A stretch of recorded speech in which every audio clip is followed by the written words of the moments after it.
Mangwanani akanaka vedare tinokuchingamidzai zvekare kune chimwe chirongwa pano paZim Facebook Secrets and Confessions. Tadzoka zvekare nemamwe mamessages. Ndichange ndichizoisa link rekupage kwangu kufacebook, saka kana muchikwanisa munokwanisa kungobaya link iroro mucomment section kana kuti mudescription box, then movha mato ndifollow kufacebook.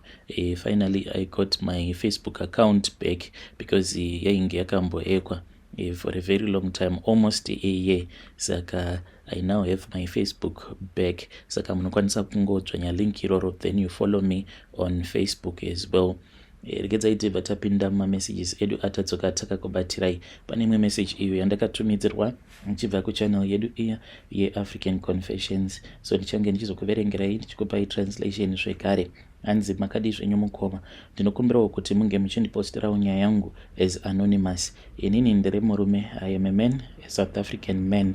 Ndakazokumisidzirawo ndaroora maid wangu. Please do not judge me. Nekuda kwekuti panguva yacho iyoyo pane zvimwe zvainge zvava kuitika in my marriage izvo zvakadzokonzeresa kuti ndinge ndichizosvika pakuroora maid wangu. I was a man that was really stressed because of what my wife was doing to me. I can say kuti I was fortunate and unfortunate at the same time. I was fortunate enough to get married to a woman who came from a family that had so much money. And she was someone who went to school and ainge are very intelligent, a very intelligent woman. So when you marry that kind of a woman who is intelligent, sometimes unokwanisa kufunga kuti maybe it is something good, she can upgrade you.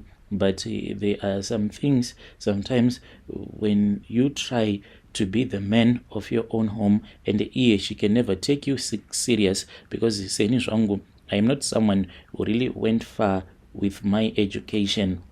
So ndo zvainge zvava kuitika ipapo. Ndaiti kana ndikada kusimudza musoro mumba mangu, then she will crush me and she will remind me kuti she was much more educated and she had nothing to lose even if we were going to have a divorce. That is what was happening. My wife totally stopped taking me serious. Dzimwe nguva ndaikwanisa kutoita kana mwedzi wose ndisingazivi kuti chii chinonzi kusangana nemudzimai wangu pabonde. Ndaiti kana ndikangoda kungomupawo muono wangu and she would never consider my opinion, ainge ava kutozvitora sekunge ndiye ainge atova baba vepamba. At that time my wife then told me kuti she had found a maid. This was after one of our maid ainge aine problem yekuti aiti kana tikamupa mari, then when she would go back home aitanga ambonwa mari iyaya kusvika yose yapera, then aizoti kana mari iya yatinenge tamupa kana yapera ndopa aizotanga kuuya kubasa. So we did not have any guarantee kuti will she come back or she won't come back. Ndo mukadzi wangu paakabva azoti she had found a maid. This maid was from Zim, uyo akazova mukadzi wangu. Then we found this woman who was from Zimbabwe, then akabva azotanga kutishandira. I can say that when this woman started working for us only a week, ndo pandakabva ndazofind out kuti mudzimai wangu she was cheating on me. The first thing that I saw was when I wanted to look for this other file, iro raakati rainge riri mumotikari make. So I went into the garage, ndobva ndazovhura motikari. I don't know kuti chii chakanditi ndinge tichingotarisa pasi peseat, the passenger seat, ndokubva ndatoona kutoti pazasi peseat painge paine used condom. Ndikabva ndatoziva kutoti mukadzi wangu, she was cheating on me. I then went back indoors, ndobva tatanga kunetsana paya.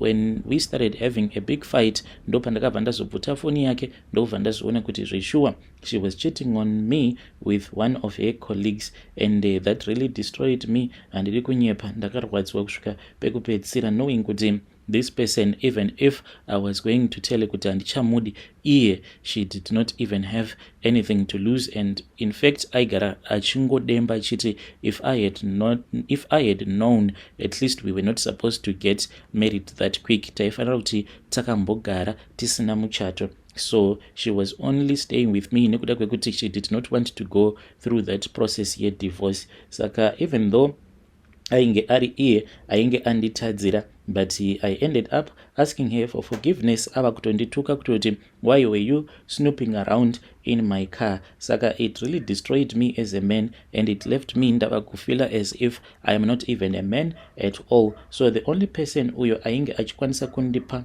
comfort ndiye uyo musikana uyo ainge ari our maid. So since we were spending most of the times together, ndaibva ndazogara naye pasi ndichitaura naye achitondipawo counseling.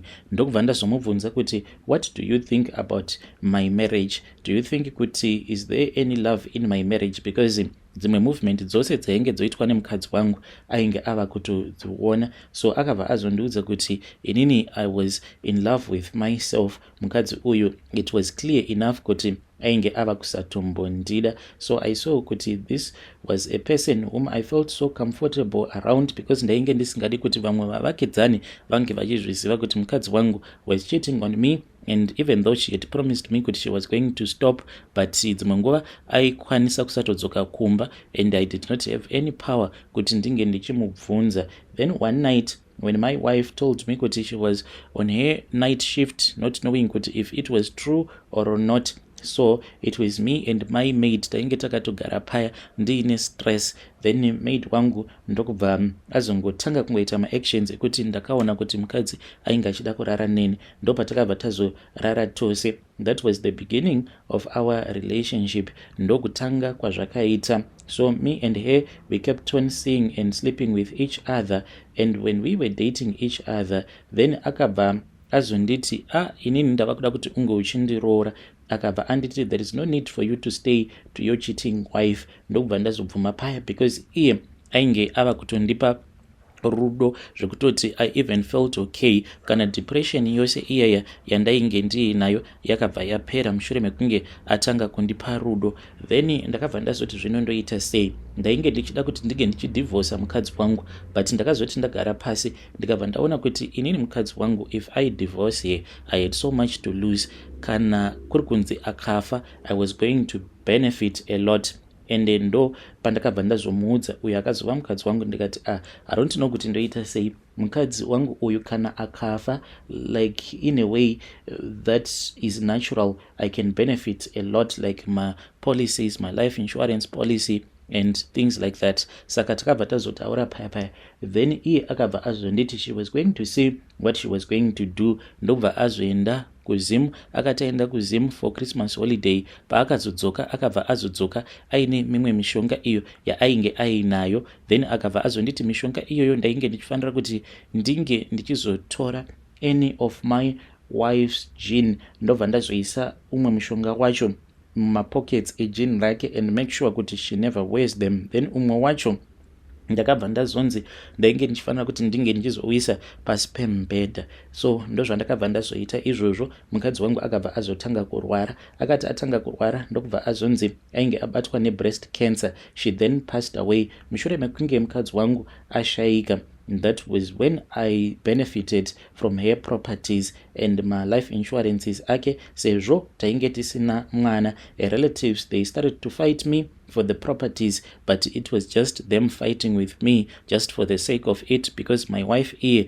she came from a very wealthy family. So mukadzi uyu akabva azomhanya zvekare, ndikamupa mari ndikabva ndati go and fight for my battles. Akabva azodzokera kuzimu, ndokubva azodzoka zvekare nemimwe mishonga iyo yandakanzi ndainge ndichifanira kuti ndinge ndichizoti pose pandinenge ndichienda kucourt fighting against my late wife's relatives, ndinoisa mishonga yacho iyoyo mumapockets angu. So that was what I was doing until ivo my relatives my late wife vazoita give up.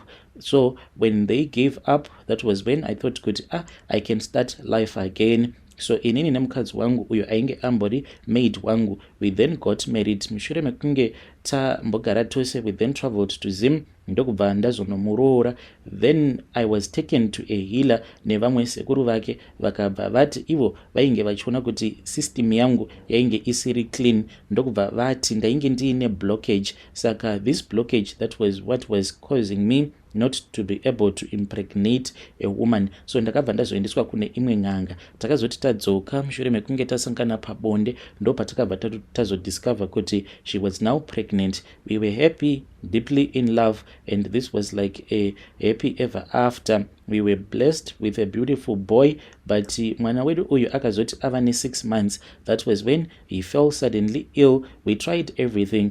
Ainge achingogwina achita sekunge munhu ane pfari. We tried to go to the doctors, the healers, and the prayers, but nothing even worked. My wife then suggested kuti isusu we had to take our son to her village back in Zim. When we went there, that was when we met a local traditional healer uyo waakati. She was someone who was very powerful. He told us something that I always suspected, kuti mwana wedu uyu kurwara kwose kwaainge achiita, it was not a natural illness, but anzi kurwara kwose uko kwaainge achiita kwainge kuchikonzereswa nemweya wemukadzi wangu uyo watainge takaurayisa. Saka chipoko chake ndo chainge chokonzeresa kuti mwana wedu ainge achita achirwara kudaro. Since we had used some charms kuti tinge tichimuchekeresa mukadzi wangu uyo, so I also wanted to inherit her properties, ndokusaka ainge ava kurwidzana neni. He also told us kuti solution yainge iripo tainge tichifanira kuti tinge tichizopiwa chitokoloshi. Tikabva tanzi chikwambo ichocho ndo chainge chiri choga chaikwanisa kuzotichengetera mwana wedu. Chitokoloshi ichi ndo chainge chichazotichengetera mwana uye to protect me, my wife and our wealth, uye zvekare nekuzorwidzana nemweya wechipoko chemudzimai wangu. So we were really desperate. Ndokubva tazobvumirana paya inini nemukadzi wangu tisingatonyatsokunzwisisa kuti what exactly were we getting ourselves into. Saka chitokoloshi ichi takabva tazochipiwa. Chitokoloshi icho chinogara muhari. Kana wakachitarisa chitokoloshi ichi icho chinotyisa because chakaita kunge kadhara. Let me say kuti chakaita kunge a small baby that was never given the chance to grow up, and it is really scary because chinoita sekunge chakaremara. Saka takati tapiwa chitokoloshi chiya, we honestly thought kuti we had found our miracle cure to chase away chipoko che my late wife, but we were really wrong. Years went by, everything was okay. Mwana wedu akaenda kuchikoro. From there on, after tawana chikwambo ichi, I can say kuti life was great. Almost 16 years later, ndo patakabva tazofonerwa because mwana wangu he had gone out with his friends. They were just hanging out. So takabva tazoenda kuya ndokubva taona kuti mwana wedu ainge ari busy achigwina. Takati tasvika paya ndo patakabva tazofonera ambulance ndokubva yazouya ikabva yazotakura mwana wangu. So when the ambulance was driving, inini I was driving behind the ambulance. So ndakati ndichidriver kudaro behind the ambulance, then ndikabva ndazoona kuti kuback seat kwainge kuine munhu ainge akagarako, but the first thing that I noticed was that ndakaona kuti mumotikari mainge mazara chiutsi. Ndikabva ndati chiutsi ichi chiri kumbobva nepiko. Ndokubva ndaona kuti kumashure ndikabva ndaona kuti kuback seat kwainge kwakagara umwe murume ainge akagarako, but ndainge ndisingakwanisi kumuona murume uyu. Just felt kuti kwainge kuine munhu ainge akagarako. Ndikabva ndati ko iwe umbori ani? Then murume uya akabva ati nhasi wazofunga kuti zviri right kuti unge uchienda nemwana wako kuchipatara, but paukauya nemwana wako apo paainge achiri mudiki uchitoona kuti mwana wako ava kutoda kufa. Why is it usina kutanga waenda naye kuchipatara? Why is it wakauya naye kwandiri manje nhasi ari kuzofa? So mukoma ndakabva ndatanga kukumbira munhu uya ruregerero. Then munhu uya ndokubva azongonyangarika. Ndakabva ndadriver very fast and ndikabva ndatanga kumisa vanhu vaya veambulance. They parked by the side of the road. Ndokubva ndavaudza kuti ndainge ndichida kuti vange vachindipa mwana wangu back, but vakabva varamba, vakabva vati izvozvo zvainge zvisingaiti. Ndokubva vazongoramba vachingodriver. So ndakabva ndazodzokera mumotikari ndokubva ndazotaura nacho chitokoloshi ichi kuti iniwo painge pasisina zvandainge ndichikwanisa kuti ndinge ndichiita. Ndokubva ndakumbira ruregerero. The moment yandainge ndichikumbira ruregerero, mwana wangu ndokubva atorikavha paya zvekuti by the time patakazotosvika kuhospital mwana wangu ainge atorikavha already. So he had to be admitted muchipatara, but the next morning they saw that there was no need for them to keep him any longer. He was then discharged, but we spent the whole night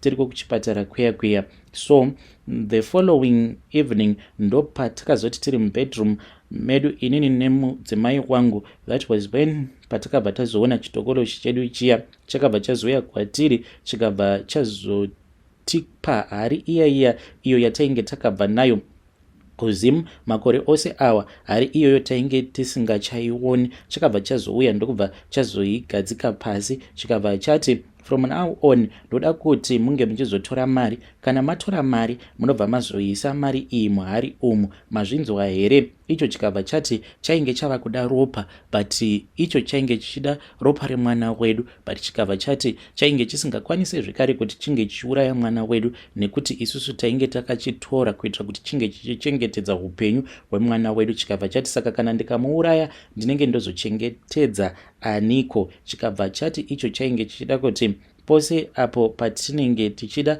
tinotora mari tobva taisa mari iyoyo muhari, then kana taisa mari iyoyo muhari, then the next morning inini nemudzimai wangu tinofanira kuti tinge tichibuda pamba zuva risati rabuda, then we just drive waiting kuti vanhu vange vachizotanga kufamba mutown, then we find somewhere kwekuti we can just park our car, then tobva tangopawo vanhu vanotambura mari, kana kuti we can just give people pamarobots, vaya vanenge vachikumbira mari pamarobots. Saka paya patinenge tapa munhu mari, either taenda kuma communities kwekuti kunenge kuine vanhu vanenge vari very poor, kana tapa munhu mari, munhu uya watinenge tapa, in time he or she will die, because chikwambo icho manje chinobva chazotanga kuteverera munhu uya chichimuteverera, then chinenge chichimuyamwa ropa rake. So this is what we have been doing inini nemudzimai wangu.